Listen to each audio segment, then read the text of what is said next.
As America's official black whisperer, i.e. the person who has heard every excuse for black criminality and dysfunction ever invented. In fact, I've even cataloged them, 1 through 500,000. That's how many I had.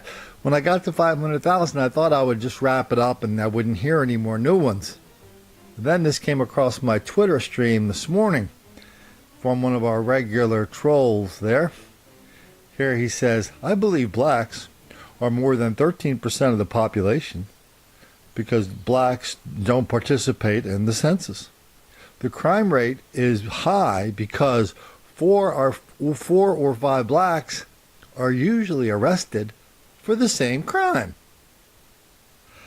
That, of course, ignores every bit of evidence that we know about black criminality in the big chocolate cities like Detroit and Baltimore, Washington, Philadelphia, places where high black populations. We know that the clearance rate for lots and lots of these crimes, not just murder. I mean, you can catch a killer. But what about all the burglaries? What about all the assaults? They're so commonplace and so so difficult to catch the person responsible that lots and lots of people don't even report them. And if they're reported, all of a sudden, you've got cops saying, well, maybe, we don't need any more black people in prison. We've got prosecutors that are worried about prosecuting juries, chocolate juries, Bronx juries that will let them go early, parole boards that will let them out early. And when they go back to prison or commit another crime and do another crime, it all starts over and over and over and over. So by any sense at all, the black criminality rate, as bad as it is wildly higher than what people say it is. Some of it's so bad, we can't even talk about it. We can't even connect the dots, because if we do connect the dots on places like TV, people would just turn off the TV because it's just too graphic. It's just too unimaginable to even consider really happening. I mean, could black rape on old white lady, could that really be a thing? Yes, it is. We've done lots of videos on it. Here's one more. Another woman. I said, Lord help me. And that boy left. Rose Cottingham Baines says her faith got her through a scary situation a few days ago.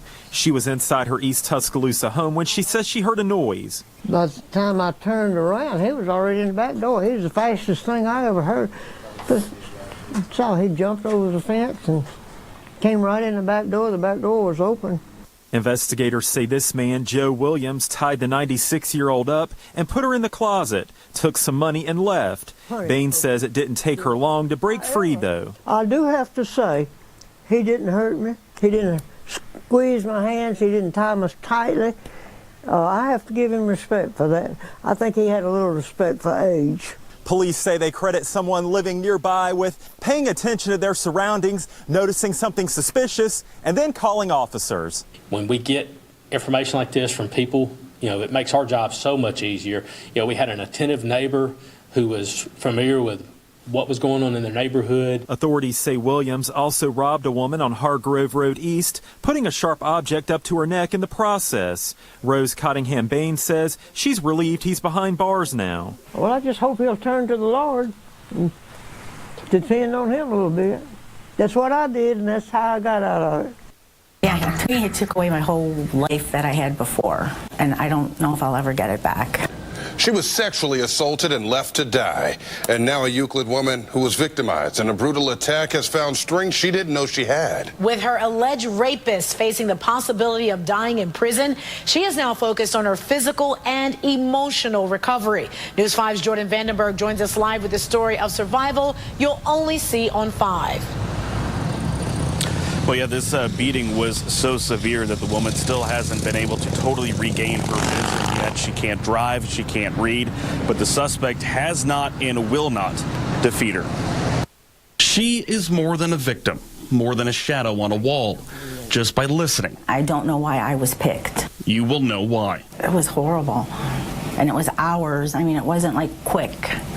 He was there for hours. She still has difficulty saying his name and recounting what happened, but who could blame her? 5 weeks ago, she endured 5 hours of hell. I don't know if he realizes it, but he's changed my life for the worst. I mean, I am not myself. I don't like who I am right now. I want my old life back. I want my old self back. But again, it takes time. Time stood still the morning of March 29th. Archie Leak, a career criminal who has done bits for burglary, allegedly broke into the woman's Euclid apartment while she lay sleeping. Police say he proceeded to rape her a half dozen times, beating her unconscious. He also reportedly took her rent money, ate the food in her fridge, and took 3 tufts of her hair as a souvenir. She never met Leak prior to that night, and living through it is one thing. Reliving it is another. But it's not just rape, right? It's black on senior whomever, because seniors are just sitting there. They've got a lot of drugs. They might have some cash from the check they just cashed at the Social Security, and they might not be reliable enough as a witness in court. They're targets, but above all, they're easy targets. We just finished looking at some little old lady getting followed and the hell beat out of her in a staircase. What about this? In Manchester, New Hampshire. She is a brave little girl in New Hampshire, a 9-year-old who ran after the robber who stole her great-grandmother's purse. That thief grabbed the purse right out of the 83-year-old's hands in her driveway. And as Julie McDonald reports from Manchester, that's when her great-granddaughter jumped into action. It all happened so fast and would be shocking for anyone, but this little girl didn't miss a beat. Every time I go down an alley, I'm looking behind myself, I'm like, it up a notch. So feel a little nervous. Yeah, because that person ran down the alley, so. 9-year-old Kylene is feeling a little uneasy, and she has every right to be. Monday afternoon, she and her great-grandmother were robbed. At her home, in her driveway, in the daylight. The two were on their way back from lunch and pulled onto Wilson Street. So we go home. She steps right out of the car. 1 foot out. Man comes running in, grabs, pulls her, the rest of her body out, and then grabs her purse, starts to run, tries to get on a bike, falls down. I start to chase him. Kylene said her heart was beating so fast. Oh, yes, it was. It was racing. I didn't know what to say. I just wanted my mom. That's pretty much all I wanted. But she was brave for her great-grandmother. There's money in there. There's her driver license. There's some bank cards, stuff like that. Her phone was in there, so she had to get a new phone. And she's proud of how she reacted. Yeah, I was happy about that. That was something I was pleased with myself. And has a clear message for that suspect who got away. Give that back, or else they will find you, and they will catch you. Guys, you know, every time somebody does something bad, they will always catch you. That suspect is described as an African-American man who was wearing dark clothing. And what about this in New York City? One of the fellas is just walking by a stoop. He sees a little old lady at the top of the stoop. He goes up there and punches her and threatens her. She shoos him off. He takes her glasses and he stomps on them. I mean, what are you going to say about a couple of black people who beat up an old lady on her 93rd birthday and steal $7 from her? Other than, if they do that to a 93-year-old woman for $7, what will they do to you if they think you have more money? We'll finish it up with one more sexual assault. Just happened a few weeks ago in the Queens. There's a picture of one of the fellas. He's being accused of assaulting a 52-year-old mom. If it gets worse than that, let me know. If you find any examples of Toni Morrison, Obama's favorite writer, where she's begging the cops to start arresting white people for assaulting black people. If you find any of those examples, let me know.